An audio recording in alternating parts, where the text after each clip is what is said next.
Have you ever wondered why someone who acted cold, distant, emotionally unavailable suddenly comes back after you finally stop chasing them?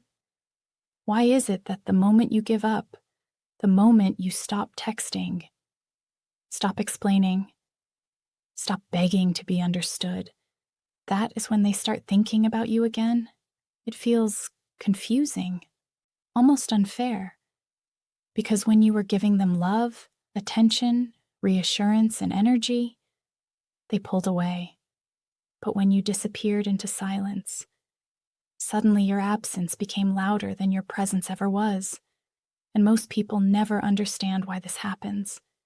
They think no contact is some kind of trick, some manipulation tactic, some dating game designed to make someone miss you. But the truth is much deeper than that. No contact changes human psychology, especially for avoidance.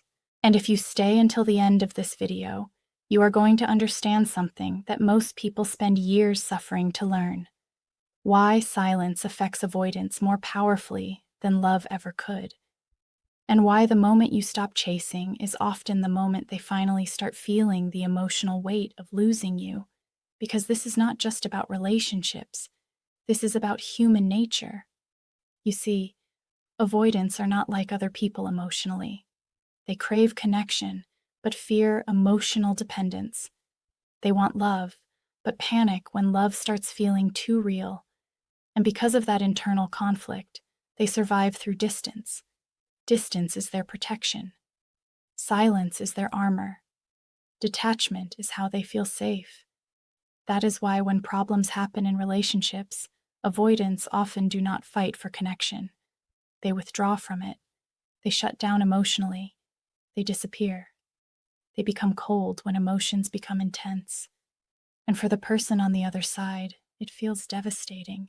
Because the natural response to emotional distance is pursuit. You try harder, you text more, you explain your feelings again and again, you overthink every conversation. You replay memories in your head at 2 a.m. wondering what changed. You begin fighting for someone who slowly stopped fighting for you. And without realizing it, you enter the most painful psychological trap of all, chasing someone who finds emotional safety and escape. The more you chase, the safer they feel pulling away. The more emotional you become, the more pressure they feel. The more available you are, the less they fear losing you.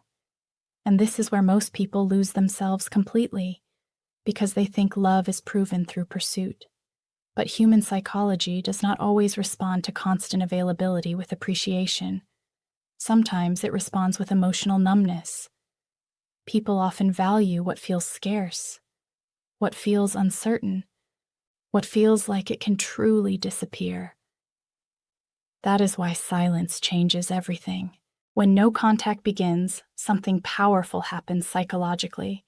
For the first time, the avoidant loses emotional access to you. Not partial access, complete access. No more validation, no more emotional reassurance, no more checking if you are still there waiting, no more predictable attention. And suddenly, the emotional dynamic changes, because humans are deeply affected by interruption, especially emotional interruption. The brain notices patterns. It adapts to availability. It becomes comfortable with emotional certainty. But when that certainty disappears, the mind becomes alert. That silence begins creating questions. Why did they stop reaching out? Why are they suddenly gone? Did they finally move on? Am I actually losing this person? And those questions become louder in silence because there is no distraction left to suppress them. That is the part most people never see. Avoidants are masters at suppressing emotions while connection is available. As long as they believe you will always be there, they can continue avoiding emotional responsibility. But no contact removes that emotional safety net. Your silence forces reality into the room, and reality is uncomfortable, because now they are no longer escaping the relationship. They are experiencing the absence of it. There is a huge difference. One feels like freedom, the other feels like loss. And loss changes people. Psychologically, human beings are more affected by loss than gain.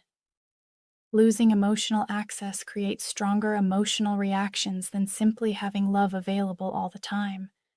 That is why many avoidants only begin processing emotions after distance happens. Not during the relationship. After it. Because distance creates reflection. Silence creates contrast. And contrast creates emotional awareness. Suddenly they remember your presence differently. Your messages. Your energy. Your consistency. The emotional comfort you gave them. Things they ignored before now start echoing in their mind because your absence created space for those emotions to finally surface. But here is the most important thing you must understand. No contact is not powerful because it makes someone miss you. It is powerful because it forces you to stop abandoning yourself. That is the real transformation. Because while they are sitting with the silence, you are finally facing yourself too. You begin realizing how much energy you poured into someone who could not meet you emotionally. You begin seeing how much pain came from trying to earn basic love. You begin rebuilding your self-worth piece by piece. And that energy shift changes everything. Because the moment you stop chasing people who fear connection, you stop betraying your own value. You stop shrinking yourself for temporary attention. You stop confusing emotional unavailability with mystery. And for the first time in a long time, you begin returning to yourself. That is why silence feels so powerful. Not because silence controls them, but because silence reveals truth. Their truth. And your truth. And sometimes, the person who walked away only realizes your value after they are forced to experience life without your presence in it. Because human beings often do not understand emotional security until it is gone, and avoidants are no exception. Building on what was already uncovered, there is another layer that changes everything about how this situation is understood. Most people assume emotional distance means absence of feeling. That assumption feels logical on the surface, but it is deeply inaccurate when it comes to avoidant behavior patterns. What looks like indifference is often something very different happening underneath. Avoidants do not disconnect because they experience nothing. They disconnect because they experience too much at once. When emotional closeness starts increasing in a relationship, it does not always feel comforting for them. Instead, it can trigger internal pressure that becomes hard to regulate. The mind starts associating closeness with expectation, responsibility, and emotional exposure. Instead of feeling supported by connection, they begin to feel overwhelmed by it. And once that internal threshold is crossed, the system reacts by creating distance. This is not a decision based on logic. It is a protective response. At the core, there is a strong sensitivity to emotional intensity. When conversations become deeper, when attachment becomes visible, when vulnerability starts increasing, the internal experience can feel like losing control. For someone with this pattern, control is closely linked to safety. So when emotional depth rises, the instinct is not to lean in, but to step back. That step back is often misunderstood. From the outside, it looks like loss of interest. It looks like emotional detachment. It looks like someone has stopped caring. But internally, something else is happening entirely. Emotions are still present, but they are being pushed down instead of being processed. The mind begins to create distance from what feels too intense to handle. It starts rationalizing the situation. It reduces emotional meaning. It shifts focus toward flaws, differences, or external reasons to justify pulling away. This is not because the connection has no value, but because value itself is becoming emotionally overwhelming. There is also a psychological defense mechanism involved. When emotions become too strong, the nervous system can interpret them as danger rather than comfort. In that state, The mind tries to restore balance by reducing emotional exposure. That is why avoidants often appear calm during separation. It is not true calmness in the emotional sense. It is suppression. And suppression always has a delay effect. What gets pushed down does not disappear. It waits. While distance is being created, emotional intensity is being stored instead of resolved. The person may convince themselves that detachment is the right choice. They may even feel temporary relief after pulling away. But relief is not the same as resolution. It is only the absence of immediate pressure. Over time, the emotional system does something interesting. Once the intensity of the moment fades, the mind begins to revisit what was avoided. Not immediately, but gradually. Memories return without the same emotional overload attached to them. This is when reflection becomes possible. And reflection changes perception. What once felt like pressure begins to look like connection. What once felt like too much begins to feel meaningful. What was emotionally overwhelming in the moment starts to reappear in memory as something valuable. This shift is not intentional. It is how emotional processing naturally works when avoidance has delayed it. Another important layer is the conflict between desire and fear. Avoidants often do not lack attachment. They struggle with managing it. There is a part of them that wants closeness, understanding, and emotional consistency. At the same time, there is another part that associates closeness with vulnerability and loss of independence. These two internal forces constantly oppose each other. When closeness increases, fear becomes louder. When distance increases, desire becomes clearer. This creates an internal push and pull that is confusing even for them. It is not a simple pattern of disinterest. It is an unstable balance between attraction and emotional self-protection. That is why they can seem inconsistent. One moment emotionally engaged, the next moment distant. One moment open, the next moment closed. This is not randomness. It is a fluctuation between comfort and emotional overload. What most people do not realize is that avoidance does not erase attachment. It delays the experience of it. Feelings that were not expressed during connection do not disappear when connection ends. Instead, they resurface when the emotional environment becomes quiet enough for the mind to process them safely. This is why absence often triggers reflection later on, when the nervous system is no longer in a defensive state. There is also a powerful human tendency involved here. The mind tends to assign more value to things that become uncertain. When emotional access is removed, the brain starts re-evaluating importance. It begins to reconstruct meaning based on absence rather than presence. This is where realization slowly builds. Not because something new is added, but because something familiar is removed. And in that removal, clarity starts forming. Avoidants are not exempt from this process. Even if they initially appear unaffected, emotional data is still being processed in the background. The difference is timing. Their emotional understanding often arrives later, after distance has created enough space for internal processing without pressure. This is also why some returns happen after a period of separation. It is not always about suddenly discovering feelings. It is about finally being able to access feelings that were previously blocked by emotional overload. Once the mind feels safe enough, what was suppressed begins to surface. However, this does not guarantee change. Awareness is not transformation. Real change requires emotional regulation, self-awareness, and the ability to stay present during vulnerability without escaping it. Without that growth, the same cycle can repeat again, even after reconnection. This is why understanding the psychology behind avoidant behavior is important. It prevents misinterpretation of actions. It stops emotional blame from being placed in the wrong direction. It brings clarity to confusion that often feels personal, but is actually deeply internal. At the same time, there is another truth that cannot be ignored.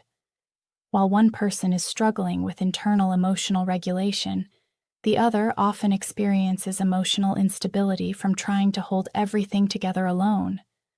That imbalance creates exhaustion over time, and eventually something shifts, not just in them, but in perception itself.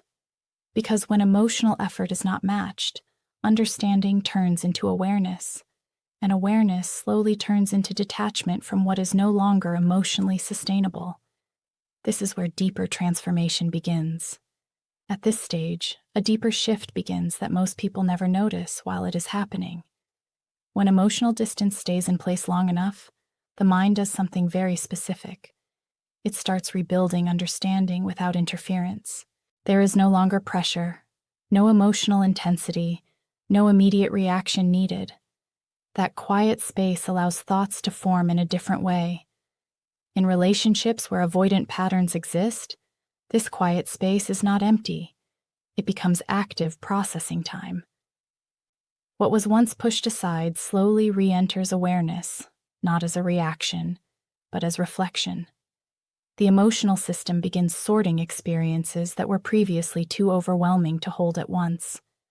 During connection, attention is divided between emotional experience and self-protection. But during separation, that division changes.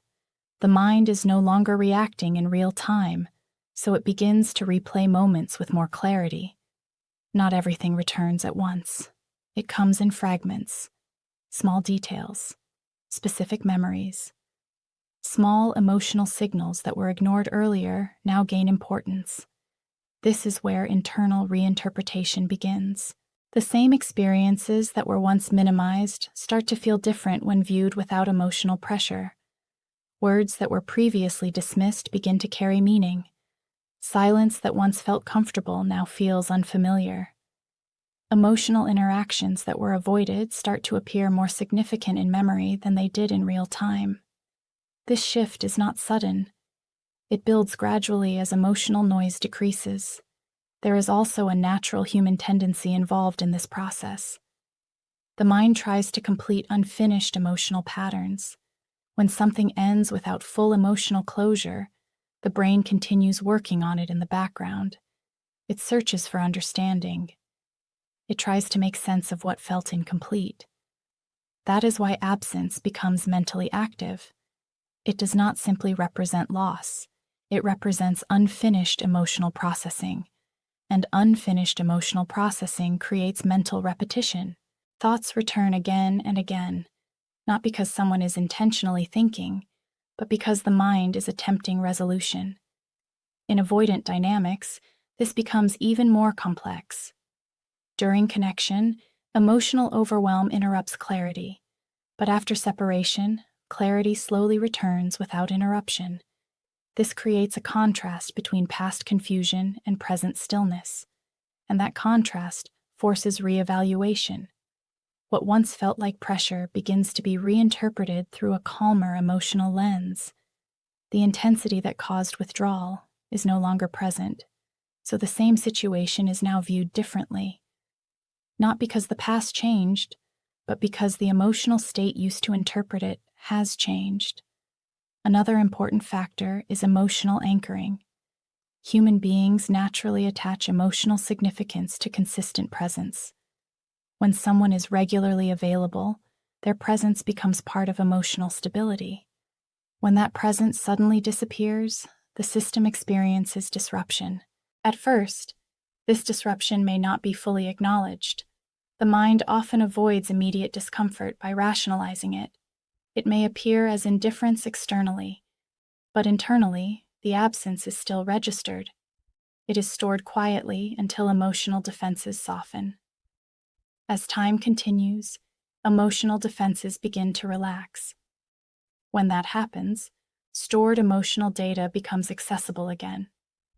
This is when the connection between memory and feeling starts to reactivate, not in a dramatic way, but in subtle emotional recognition. Familiarity starts resurfacing, not just memories of events, but memories of feeling states. The sense of comfort that was once associated with the person begins to return in thought. The emotional environment that existed during connection starts to become recognizable again. This recognition can create internal conflict. On one side, there is memory of discomfort that led to distance. On the other side, there is emerging awareness of emotional value that was present. These two perspectives do not easily align. They create internal questioning. That questioning is not always conscious. It often appears as vague thoughts or unexplained emotional shifts, a sense of curiosity, a sense of reconsideration, a sense that something important was not fully processed at the time it ended. At this point, emotional absence begins to function differently than emotional presence ever did. Presence can become routine. Absence becomes noticeable. And what becomes noticeable begins to gain emotional weight. This is where many misunderstandings happen. People assume return is driven by sudden realization or change of heart. But in reality, it is often the result of delayed emotional processing meeting reduced emotional defense. It is not a single moment of clarity. It is a gradual return of emotional awareness that was previously blocked.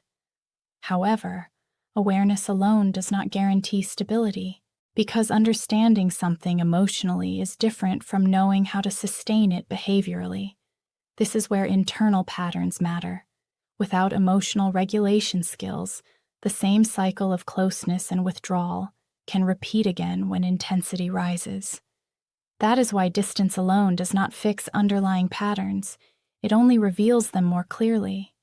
At the same time, something important happens on the other side of this dynamic. While one person is moving through delayed emotional processing, the other begins to change internally through experience. Extended silence forces self-observation. It removes external validation and creates space for self-reflection. During this period, emotional dependence begins to weaken. Attention shifts from external approval to internal stability. Thoughts that were once focused on another person slowly return to personal direction. Energy that was previously invested in uncertainty begins to move inward. This internal redirection is subtle but powerful, because when attention stops revolving around emotional unpredictability, identity starts to rebuild itself. Confidence is no longer shaped by response from another person. It becomes shaped by internal grounding, and that shift changes everything about how future interactions are perceived. What once felt urgent begins to feel distant. What once felt emotionally consuming begins to feel unnecessary. This does not come from anger or rejection. It comes from emotional recalibration. And once recalibration occurs, previous emotional patterns no longer hold the same influence they once did. This is where clarity becomes irreversible, not because feelings disappear, but because emotional standards evolve. And when standards evolve, old dynamics lose their power to repeat in the same way. At this point, understanding becomes deeper than attachment, and awareness becomes stronger than reaction. At this point in the psychological cycle, something very subtle begins to shift again. When emotional distance has lasted long enough and internal processing has taken place without interruption, the human mind enters a stage where imagination starts filling emotional gaps. This is not imagination in a creative sense. It is the brain trying to reconstruct emotional reality from fragments of memory and feeling. When direct interaction is removed, perception no longer gets updated in real time. Instead, it relies on stored impressions, and stored impressions are never complete. They are selective, fragmented, and shaped by the emotional state at the moment they were formed. Over time, this creates a gap between what was experienced and what is remembered. That gap becomes psychologically active, because the mind dislikes incomplete emotional stories. It naturally tries to finish them. So in the absence of new information, it begins to reinterpret the past. It takes isolated memories and connects them differently. It assigns meaning to moments that were previously overlooked. It reevaluates emotional intensity that was not fully acknowledged during the experience itself. This is where perception slowly starts to transform. What once felt ordinary begins to carry emotional weight, not because the experience has changed, but because the internal lens has changed. The nervous system is no longer in a reactive state, so it can finally process emotional data without defense mechanisms interfering. Another important shift happens during this stage. Emotional comparison begins to form automatically. The mind starts contrasting current emotional silence with past emotional presence. Even without conscious effort, the absence of interaction becomes a reference point. This comparison is powerful because it highlights emotional contrast. And contrast is one of the strongest drivers of emotional realization. When something is constantly present, it blends into background awareness. But when it is removed, it becomes distinct. The absence creates definition. And that definition slowly builds recognition of what was once taken for granted. In avoidant patterns, this process becomes especially complex. During connection, emotional closeness may have been experienced as overwhelming, so the system created distance to restore internal balance. But once balance is restored, the emotional system becomes capable of evaluating what was removed without pressure. That evaluation is not immediate. It unfolds gradually. First, there is neutrality, then curiosity, then reflection, then recognition. Each stage brings slightly more emotional clarity, but none of them are forced. They develop naturally as emotional resistance weakens. At the same time, memory begins to reorganize itself. The brain does not store emotional experiences as fixed recordings. It continuously reshapes them based on current emotional states. So when emotional pressure is reduced, memory becomes less defensive and more open. This allows previously dismissed emotional moments to resurface with new significance. Small interactions begin to feel more meaningful in hindsight. Conversations that were once forgotten gain importance. Emotional support that was once unnoticed becomes more visible in memory. This is not rewriting history. It is reinterpreting it through a different emotional condition.